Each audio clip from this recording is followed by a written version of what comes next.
Assalamualaikum warahmatullahi wabarakatuh. Halo, sebelumnya perkenalkan, nama saya Dania Nuriski Amanda dengan NIM 201020050065. Di sini akan menjelaskan mengenai materi dari metode intervensi individu dan keluarga yang mana ditujukan untuk tugas UAS mata kuliah metode intervensi individu dan keluarga yang diampu oleh Bapak Idan Ramdhani. Baik, untuk yang pertama, di sini saya akan menjelaskan mengenai apa itu pelayanan sosial. Jadi, pelayanan sosial adalah segala hal yang mencakup program pertolongan dan juga pelindungan yang mana ditujukan kepada masyarakat yang membutuhkan pertolongan khusus. Contohnya, masyarakat PMKS, kemudian ada anak terlantar, kemudian ada keluarga miskin, dan lain sebagainya. Lalu, tujuan dari pelayanan sosial ini sendiri adalah untuk memperbaiki hubungan klien dan lingkungan sosialnya demi mengembalikan fungsi sosialnya dalam kehidupan bermasyarakat. Lalu yang kedua, yaitu ada konsep praktik pekerjaan sosial dengan individu. Jadi, untuk praktik pekerjaan sosial dalam individu ini, dia membutuhkan interaksi antara pekerja sosial dan klien. Kemudian ada pengetahuan, nilai-nilai, harapan, dan aspirasi pekerja sosial, semuanya merupakan unsur penting dalam interaksi ini. Faktor-faktor yang mempunyai pengaruh kuat dalam interaksi antara pekerja sosial dengan klien adalah kecakapan, kemudian ada keterampilan dan ukuran-ukuran pertolongan yang memang harus dilaksanakan. Kemudian untuk fase kerja yang harus dilakukan yaitu yang pertama ada fase persiapan, yang kedua ada fase permulaan, kemudian ada fase pertengahan dan fase akhir. Lalu, bagaimana sih langkah-langkah untuk mempersiapkan pekerja sosial agar menjadi penerima komunikasi klien yang baik? Jadi yang pertama yang harus dilakukan adalah melakukan penyelarasan, yang dimana merupakan bentuk empati dari persiapan POKSO sendiri untuk bisa menyatu dengan klien dan mencoba untuk benar-benar merasakan apa yang sedang dihadapi oleh klien. Kemudian yang kedua, yaitu pekerja sosial haruslah mampu untuk bisa mengolah ataupun mengelola perasaan-perasaannya sendiri agar nantinya bisa lebih efektif untuk membantu permasalahan dari klien. Kemudian yang ketiga, yaitu keterampilan ini adalah keterampilan yang memang sangat dibutuhkan, yaitu keterampilan untuk bisa merubah perasaan klien menjadi kata-kata yang memang harus diucapkan oleh pekerja sosial. Lalu, keterampilan pekerja sosial jika akan dikelompokkan, dia dapat dikelompokkan menjadi dua hal, yaitu yang pertama, keterampilan pertama POKSOS itu dirancang untuk bisa membantu klien dalam mengelola masalah-masalahnya, kayak gitu. Jadi, keterampilannya itu berupa dapat menjelaskan tujuan, kemudian umpan balik klien itu seperti apa, kemudian memisahkan masalahnya menjadi beberapa bagian dan menyelidiki hal-hal terkait dengan permasalahan klien. Kemudian, keterampilan yang kedua yaitu ada keterampilan untuk membantu klien dalam mengelola perasaan-perasaan mereka. Jadi yang pertama tadi mengelola masalahnya, yang kedua adalah mengelola perasaannya. Jadi bagaimana cara untuk menyalurkan emosi yang dirasakan oleh klien terhadap permasalahannya itu.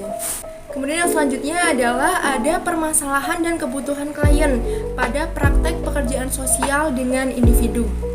Nah, klien itu adalah individu. Ini haruslah dapat diingat ya kepada semua pekerja sosial bahwa klien itu adalah individu yang mana mereka memiliki beberapa keunikan kayak gitu. Contohnya, beberapa variasi dari keindividuan klien itu adalah yang pertama itu klien secara fisik itu unik. Jadi secara fisik klien itu berbeda-beda di antara klien-klien lainnya seperti itu.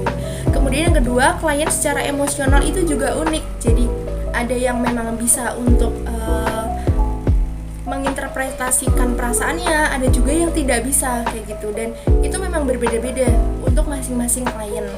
Kemudian yang ketiga, klien secara sosial itu juga menempati posisi keunikan. Jadi berbeda-beda ya teman-teman untuk posisi klien di lingkungan sosialnya kayak gitu.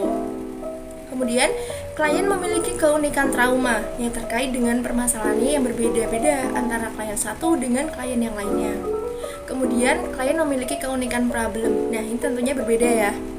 Kemudian, klien mempunyai keberadaan yang unik. Seperti itu. Lalu yang selanjutnya adalah fungsi.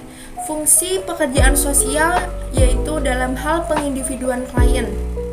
Ada 3 aspek penting untuk fungsi pengindividuan, yaitu yang pertama, masyarakat modern dilambangkan dengan organisasi skala besar, tidak hanya dalam industri dan perdagangan, tetapi juga pada peningkatan pendidikan, kesehatan, pemerintahan, dan juga pariwisata. Kemudian yang kedua, masyarakat modern itu sangat kompleks, melibatkan kita sebagai individu dalam penggunaan sejumlah besar masyarakat, dalam variasi yang luas dari sistem sosial, permintaan semua tingkat keahlian teknik, dan tingkat keterampilan sosial.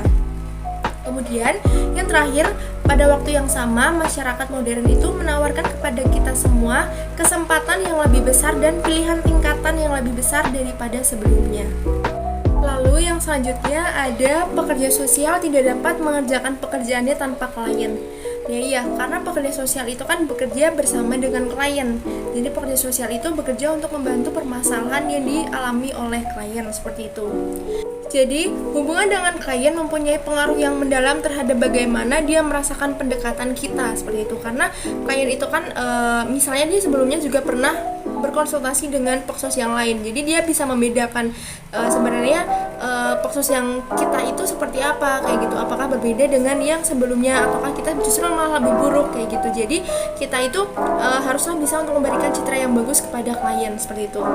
Selanjutnya, beberapa cara yang dapat dilakukan peksos untuk menangani beberapa masalah klien, yaitu yang pertama itu ada komunikasi verbal atau langsung. Nah, komunikasi verbal ini biasanya adalah salah satu cara untuk menciptakan keseimbangan yang cukup memuaskan bagi klien, sehingga klien akan merasa didengar keluhannya oleh pekerjaan sosial. Jadi, memang komunikasi secara langsung itu memang sangat berpengaruh, kayak gitu, untuk keberlangsungan dari konseling terhadap peksos dan juga klien. Setelah itu, yang kedua ada komunikasi nonverbal. Nah, komunikasi nonverbal itu juga haruslah bisa untuk dipahami oleh peksos. Karena apa?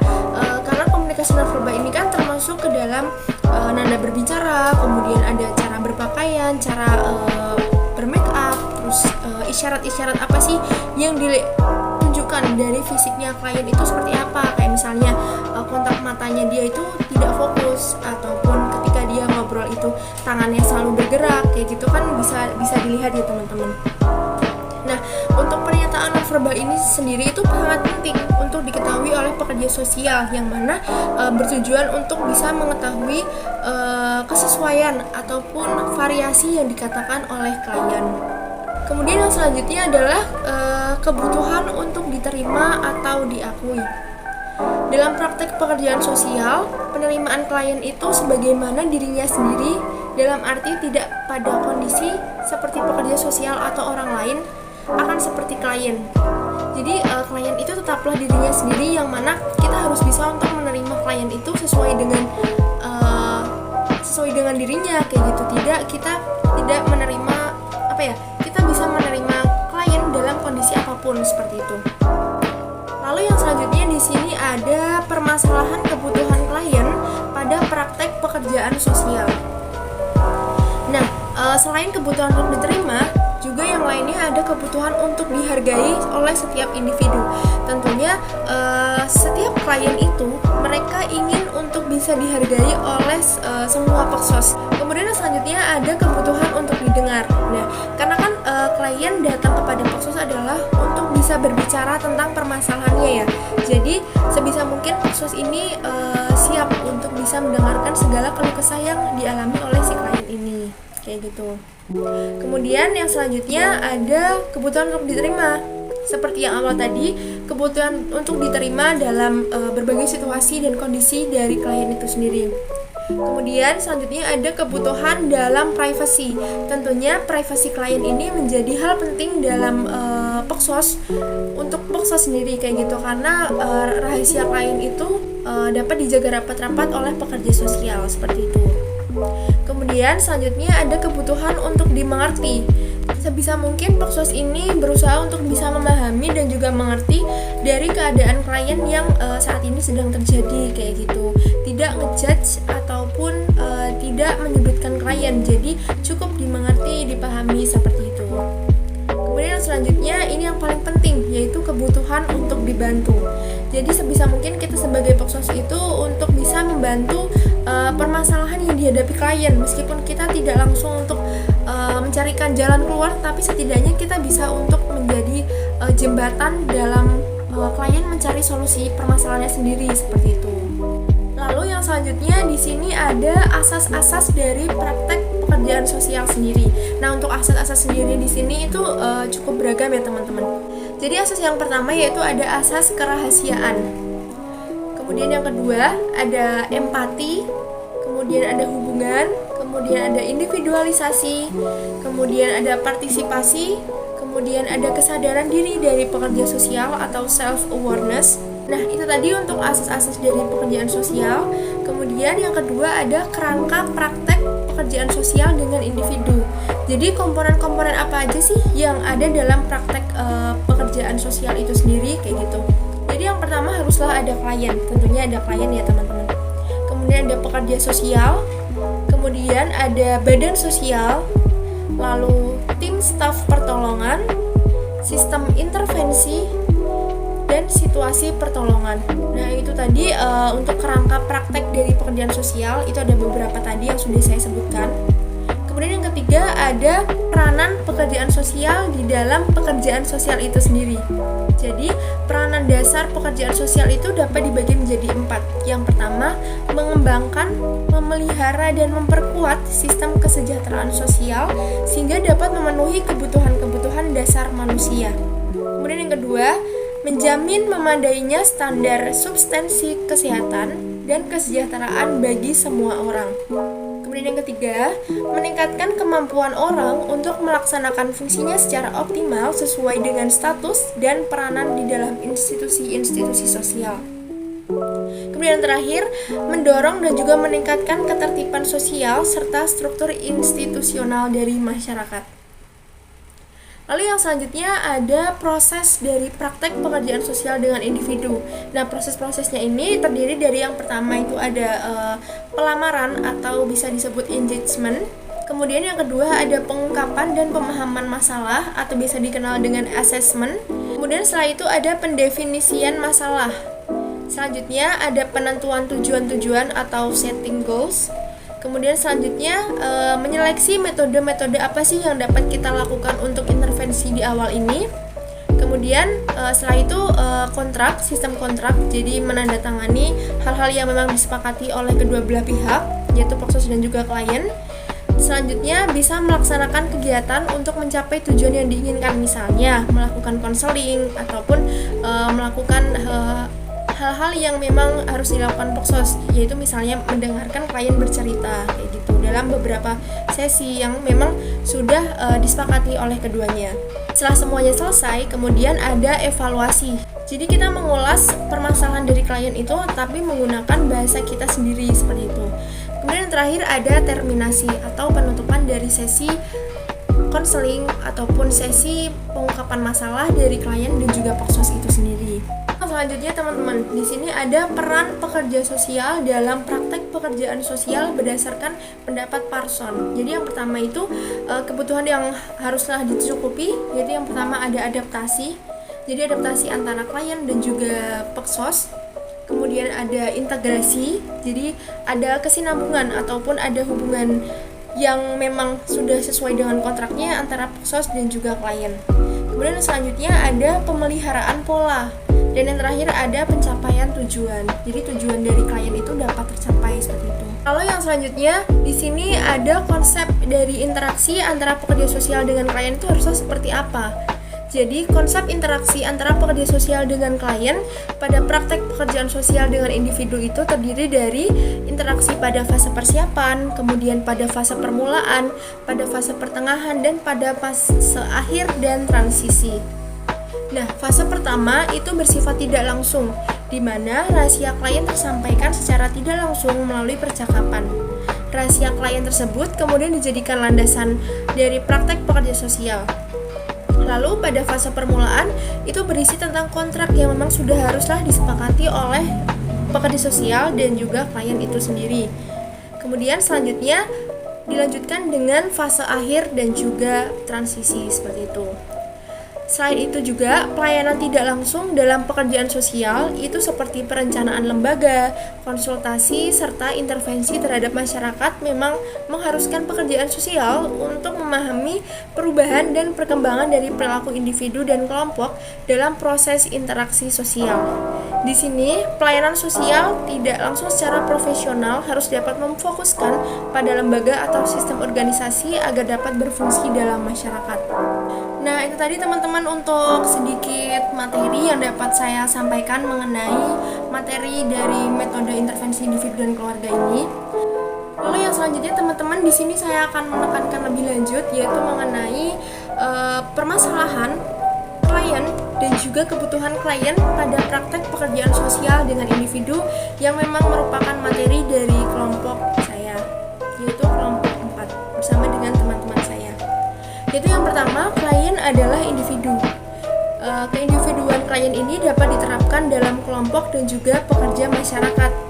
Nah, keindividuan ini memiliki beberapa variasi yang mendasar seperti klien secara fisik itu unik. Ya karena memang fisik masing-masing klien itu berbeda antara satu manusia dengan manusia yang lainnya itu berbeda. Lalu yang kedua, klien secara emosional itu unik. Jadi memang setiap klien itu dia memiliki ciri khasnya sendiri-sendiri kayak gitu. Jadi misalnya ada yang emosionalnya, yang perasaannya dapat diinterpretasikan, kemudian ada yang memang memendam, jadi berbeda-beda. Lalu yang ketiga, klien secara sosial menempati posisi pusat keunikan. Nah, tentunya segala hal yang menyangkut klien 1 dan klien 2 itu memiliki masing-masing keunikan yang memang dimiliki oleh masing-masing klien itu sendiri, seperti itu. Kemudian yang keempat, klien memiliki keunikan trauma. Nah, trauma ataupun permasalahan yang dimiliki klien 1 dan klien yang lainnya itu tentunya berbeda. Kemudian yang kelima, klien memiliki keunikan problem kayak gitu. Jadi permasalahannya pun berbeda-beda kayak gitu. Kemudian yang keenam atau yang terakhir, klien mempunyai keberadaan yang unik. Memang keberadaan dari klien tentunya segala hal yang berhubungan dengan klien 1 dan klien yang lainnya itu berbeda-beda seperti itu. Dalam individualisasi itu tidak memungkiri tentang adanya bidang ilmu psikologi dan sosiologi yang membahas tentang bagaimana orang itu bisa bertingkah laku. Lalu hal ini merupakan bidang ilmu yang tidak bisa diabaikan oleh pekerja sosial. Namun demikian, pengetahuan dari ilmu psikologi dan sosiologi ini dapat digeneralkan pada ilmu pengetahuan yang khusus untuk bisa membantu pekerja sosial dalam memahami individu dan kesempatan-kesempatannya. Lalu yang kedua, fungsi. Salah satu bagian dari fungsi pekerjaan sosial adalah pengindividuan. Fungsi pekerjaan sosial untuk pengindividuan ini berhubungan erat dengan semakin majunya teknologi.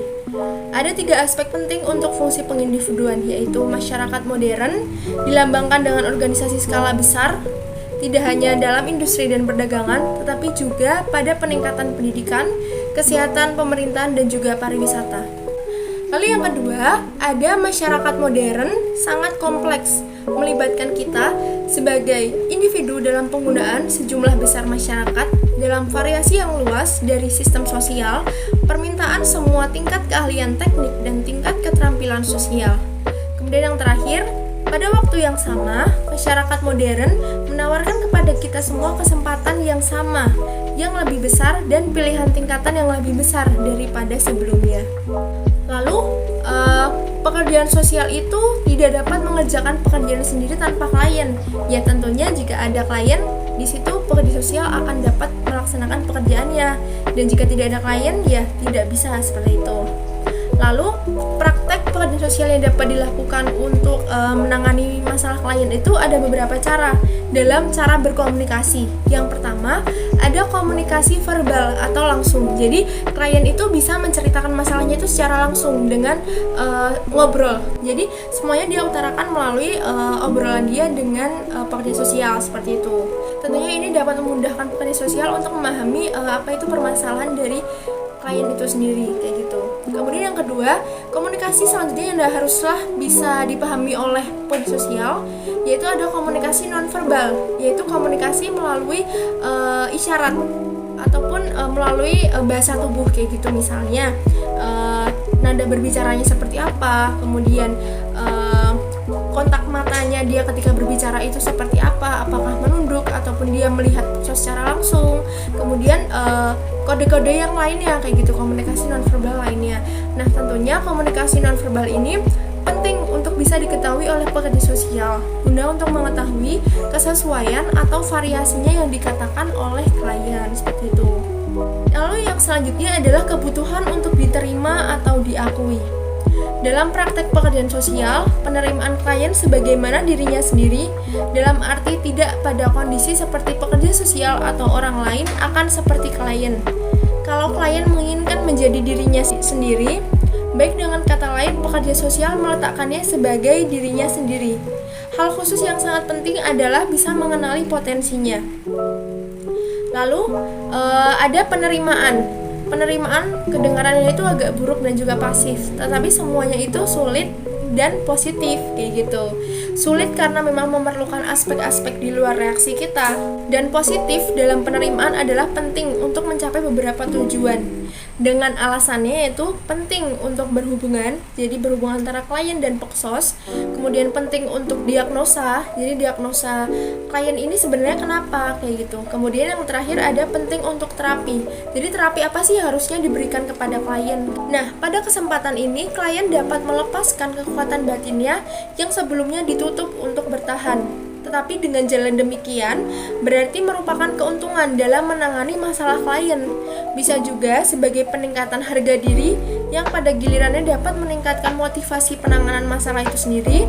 Dapat juga sebagai awal dari pengakuan diri kepada klien yang memang mempunyai kesulitan untuk bisa menerima dirinya sendiri dalam hal kesalahan yang memang sedang ia derita ataupun permasalahan yang memang sedang dialami, seperti itu. Dalam keadaan demikian, klien dan pekerja sosial dapat menerima situasi nyata dan dapat terus untuk menanganinya. Lalu yang selanjutnya, di sini saya akan menjelaskan mengenai apa itu metode casework. Jadi metode sosial casework ataupun bisa dalam bahasa Indonesia adalah bimbingan sosial individu atau perseorangan. Itu adalah suatu rangkaian pendekatan dalam teknik pekerjaan sosial yang ditujukan untuk membantu individu yang mengalami permasalahan berdasarkan relasi antara pekerja sosial dengan seorang penerima pelayanan secara tatap muka. Nah, metode sosial casework ini adalah suatu pelayanan kepada kelompok yang memang tujuan utamanya adalah untuk bisa membantu anggota kelompok itu dalam kembali kepada fungsi sosialnya. Metode casework ini sendiri itu digunakan untuk membantu individu dalam mengembangkan dan juga dapat menyesuaikan diri dengan kelompok atau lingkungan sosialnya dengan kondisi tertentu atau membantu kelompok untuk bisa mencapai tujuannya. Dan metode casework ini sendiri adalah salah satu metode dalam pekerjaan sosial yang mana bertujuan untuk bisa memperbaiki kualitas hidup masyarakat melalui pendayagunaan sumber-sumber yang ada di dalam masyarakat serta menekankan dengan adanya prinsip peran serta atau partisipasi dari masyarakat itu sendiri. Nah, itu tadi untuk penjelasan dari ketiga poin. Yang pertama ada refleksi dari keseluruhan materi metode intervensi individu dan keluarga. Kemudian yang kedua ada penjelasan lengkap mengenai permasalahan dan kebutuhan klien dalam praktek pekerjaan sosial. Kemudian yang ketiga ada penjelasan mengenai metode casework ini tadi. Nah, mungkin itu yang dapat saya sampaikan. Mohon maaf apabila terdapat banyak salah kata. Sekian dari saya, kurang lebihnya mohon maaf. Wassalamualaikum warahmatullahi wabarakatuh.